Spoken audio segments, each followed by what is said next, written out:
వీళ్ళు ఇష్టానుసారంగా రేట్లు పెంచుకుంటూ పోతా ఉన్నారు. ఆశ్చర్యం ఏమిటి అంటే ఒకవైపున రేటు చూస్తే 4 నెలలు తిరక్క మునిపే ఏకంగా కేజీకి 14 రూపాయల నుంచి 16 రూపాయలు ఆక్వా రేట్లు ఫీడ్ రేట్లు పెంచారు. పెంచి తూతూ మంత్రంగా చంద్రబాబు గారు చెప్పారు అని అంటూ 2 రూపాయలు తగ్గించారు. నేను అడుగుతా ఉన్నాను, కేజీకి పెంచింది 4 నెలలు తిరక్క మునిపే 14 రూపాయల నుంచి 16 రూపాయలు పెంచింది ఎక్కడ? తగ్గించింది కేవలం ముష్టేసినట్టు 2 రూపాయలు తగ్గించడం అంటే ఏమిటి అని అడుగుతా ఉన్నా. ఇది ఎలా ఉంది అని అంటే చంద్రబాబు నాయుడు గారి భాషలో చెప్పాలి అంటే 100 కొరడాల దెబ్బలు కాదు 98 కొరడాలే అని చెప్పినట్టుగా ఉంది చంద్రబాబు నాయుడు గారి భాషలో. నేను అడుగుతా ఉన్నాను, ఈరోజు ఆక్వా పంటలో ఫీడ్ ఖర్చు 60% కేవలం ఫీడ్ ఖర్చే ఈరోజు ఆక్వా పంటలో అవుతుంది. అలాంటిది ఇష్టానుసారంగా ఫీడ్ రేట్లు పెంచుకుంటూ పోతే రైతాంగం ఎలా బ్రతుకుతుంది అని చెప్పి నేను చంద్రబాబు నాయుడు గారి ప్రభుత్వాన్ని గట్టిగా నిలదీస్తూ అడుగుతా ఉన్నా.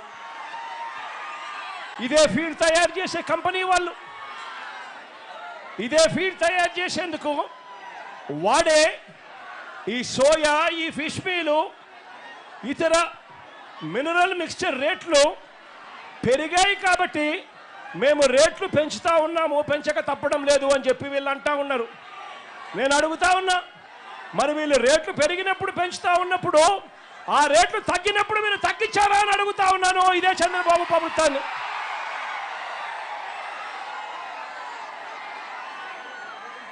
రేట్లు పెంచడానికి ఒక హేతుబద్ధత అనేది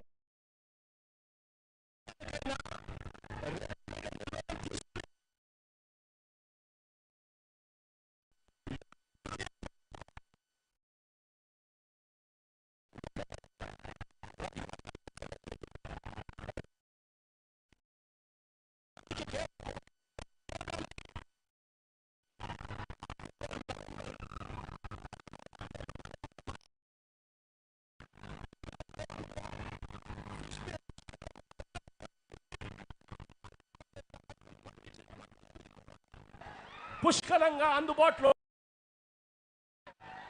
అలాంటప్పుడు అలాంటి పరిస్థితి అప్పుడు మాత్రమే రేట్లకు సంబంధించిన రివ్యూ జరగాలి. ఆ టైంలో ఏమో రివ్యూ చేయరు.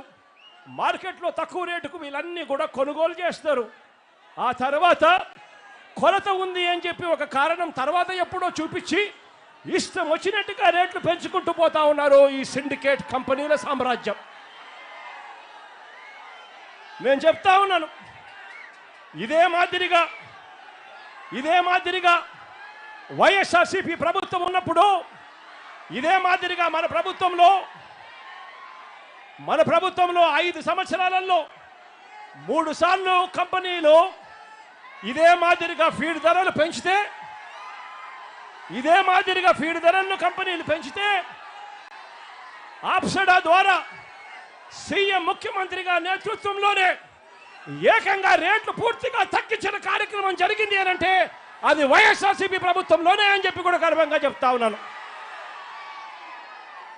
3 సార్లు కంపెనీలు పెంచిన ఫీడ్ ధరలను వెనక్కి తీసుకునేలా చేశాము అని చెప్పి కూడా ఈ సందర్భంగా రైతులపై వైఎస్ఆర్సీపీ ప్రభుత్వానికి ఉన్న ప్రేమను చాటు చెబుతూ మన ప్రభుత్వం వైఎస్ఆర్సీపీ ప్రభుత్వంలో ఆ ధరలే సాక్ష్యమని కూడా చెప్తా ఉన్నాను.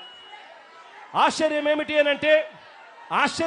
అనంటే రొయ్యలకు గిట్టుబాటు ధర కల్పన విషయంలో కూడా రొయ్యలకు గిట్టుబాటు ధర కల్పన విషయంలో కూడా గతంలో కూడా ఎప్పుడూ లేని విధంగా మన ప్రభుత్వమే కృషి చేసింది. ప్రతి 15 రోజులకు ఒకసారి అంతర్జాతీయ మార్కెట్లో రొయ్యల రేట్లను ప్రతి 15 రోజులకు ఒకసారి సమీక్షిస్తూ ప్రతి రైతుకు ప్రభుత్వం నిర్దేశించిన మద్దతు ధర తగ్గకుండా ఆ 5 సంవత్సరాలలో రైతాంగానికి తోడుగా ఉన్న పరిస్థితులు ఒక్క వైఎస్ఆర్సీపీ ప్రభుత్వ హయాంలోనే వచ్చాయి. కరోనా లాంటి కష్ట సమయంలో కూడా రైతులకు అండగా నిలబడి మినిమం సపోర్ట్ ప్రైస్ 230 రూపాయలకు ఎట్టి పరిస్థితుల్లోనూ 100 కౌంట్లు తగ్గకూడదు అని చెప్పి ఏకంగా చట్టం చేసి మరి రైతన్నలకు అండగా నిలిచిన పరిస్థితి ఒక్క మన ప్రభుత్వంలోనే జరిగిందని కూడా నేను చెప్తా ఉన్నా. ఈరోజు రైతాంగం పరిస్థితి ఏమిటి అని అంటే, ఈరోజు రైతాంగం ఉత్పత్తి ఖర్చు చూస్తే 275 రూపాయలు కేజీకి పెరిగిన పరిస్థితులు. ఇష్టం వచ్చినట్లుగా ఫీడ్ రేట్లు పెరుగుతూ ఉన్నాయి, ఇష్టం వచ్చినట్టుగా సీడ్ రేట్లు పెరుగుతూ ఉన్నాయి.